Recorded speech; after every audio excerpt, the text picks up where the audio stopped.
여러분 안녕하세요. 교재 251쪽입니다. 제 변수의 마지막 부분으로 가고 있는데요. 오늘 할 이야기는 변수의 자료형 변환과 파생 자료형, 지금까지는 기본 자료형, int, float, double 캐릭터 등의 기본 자료형에 대한 이야기를 했었는데 조금 더 복잡한 자료형들이 제공됩니다. 그에 대한 이야기를 한번 해보도록 하겠습니다. 먼저 형 변환, 자료형 변환에 대한 이야기를 해보겠습니다. 변수의 자료형 변환은 이제까지 해서 강의에서 중간중간에 조금씩 소개는 되었습니다. 구체적으로 한번 이야기를 해보죠. 자료형이 변환이 될 수 있습니다. 자료형을 변환할 수 있는데요. 두 가지 방법이 있습니다. 명시적 형 변환, 묵시적 형 변환. 명시적은 명확하게 의도적으로 형을 변환하는 것을 말하는 거고, 묵시적은 연산 과정에 자동으로 벌어지는 형 변환을 말합니다. 예를 들면 이와 같습니다. int 변수와 float 변수를 하나씩 선언을 했습니다. 그래서 int 변수 number i라는 값은 5가 됩니다. 그럴 때 앞에 이렇게 지정을 할 수 있습니다. 괄호 안에 type, 자료형 타입을 적어주는데요. 이렇게 되면 뒤따르는 변수를 해당하는 자료형으로 변환시켜 주는 겁니다. 현재 number i는 정수 5인데 이 값은 이런 형 변환에 의해서 5.0, float 5.0이 되는 겁니다. 이런 형 변환을 명시적 형 변환이라고 합니다. 명시적 형 변환이라고 합니다. 그런데 다음 코드를 보시면 정수형 변수가 float에 대입이 됩니다. 이렇게 되면 묵시적 형 변환이 일어나는 건데요. 5라는 값이 5.0이 되게 됩니다.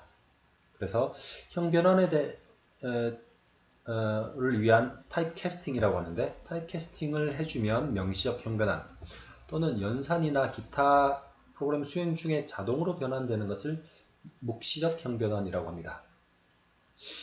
그런데 이와 같이 int에서 float로, 그러니까 작은 자료형에서 큰 자료형으로 변환할 때는 별 문제가 없습니다. 5가 5.0이 되는 그런 효과만 나는 거죠. 그런데 다음 슬라이드를 보시면 조금 다릅니다. 동일한 코드인데 number f라는 값이 5.2가 대입됩니다.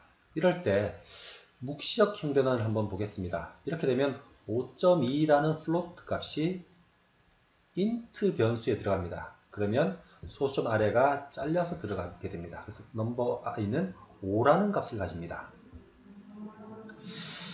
이제 묵시적 형 변환이죠. 동일하게 명시적 형 변환도 할 수 있습니다. 괄호 안에 자료형 이름을 써주시면 됩니다. 이렇게 되면 동일하게 number i도 int 값 5가 되는 것을 확인할 수 있습니다. 이렇듯 큰 자료형에서 작은 자료형으로 형 변환이 일어나면 값에 손실이 발생할 수 있습니다. 주의하셔야 됩니다. 한 가지, 예. 그러면 묵시적 형 변환이 일어나는 경우를 한번 살펴보겠습니다. 그래서 모든 연산자를 이용한 연산에서는 묵시적 형 변환이 일어날 수 있습니다. 그래서 대입 연산 시에는 등호의 오른쪽 값이 자동으로 왼쪽의 자료형으로 변환돼서 대입됩니다. 조금 전에 보셨던 경우 같은데요. i는 int 변수고요.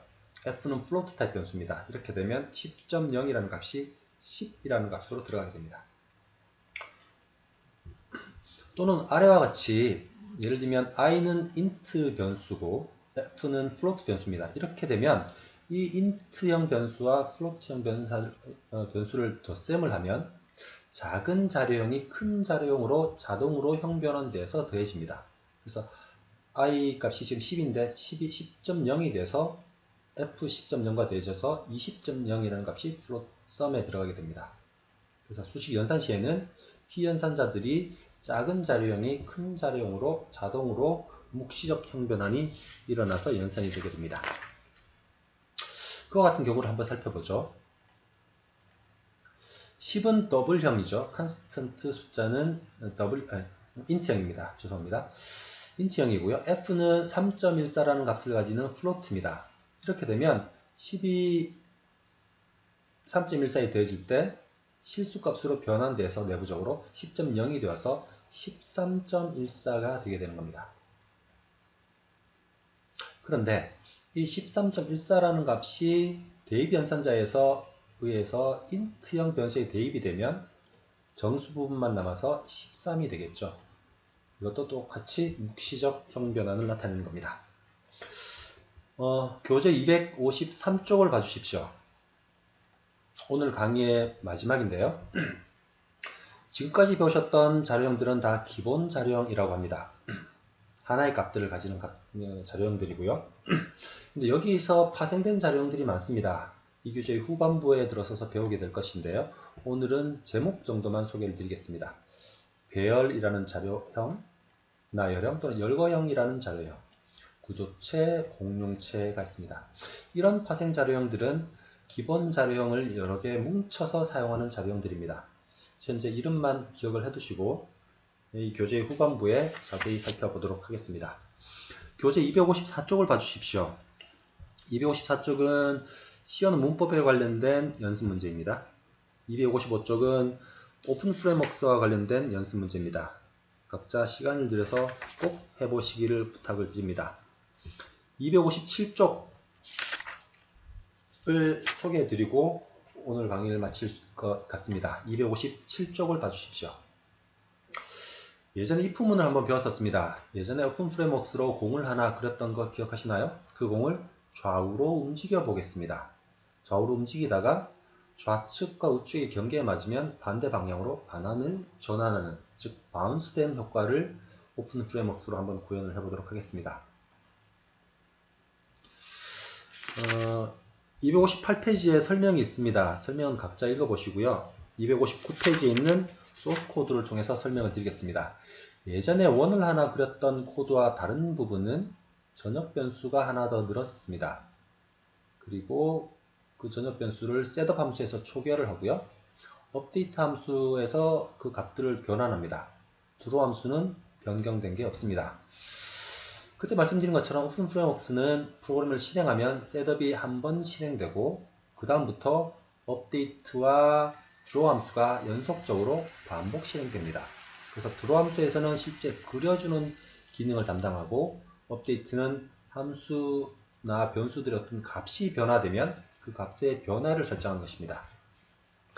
예전에는 x포스에다 정해진 상수값을 더했죠. 지금은 xdir이라는 전역 변수 값을 더합니다.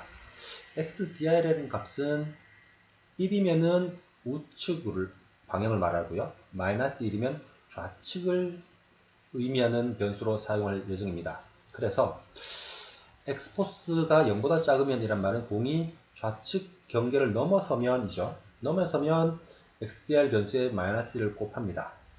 그러니까 1이면 마이너스 1, 도가 바뀌겠죠. 공의 움직임의 방향이 바뀌는 겁니다. 동일하게 ofgetWidth라는 함수는 오픈 프레임워크 함수로서 그래픽 창의 크기를 나타냅니다. 너비를 나타내는 거죠. ofgetWidth는 너비, ofgetHeight는 높이를 나타냅니다. 그래서 현재 공의 위치가 오른쪽 x 경계를 넘어서면 동일하게 마이너스를 곱해줍니다. 이렇게 대입 연산자를 쓰는 것과 이렇게 복합 대입 연산자를 쓰는 것은 동일한 효과입니다. 이 복합 대입 연산자에 대한 이야기는 다음 강의에서 자세히 설명드리도록 하겠습니다. 이렇게 하면 공이 좌우로 계속적으로 바운스 되면서 움직이는 것을 확인하실 수 있습니다.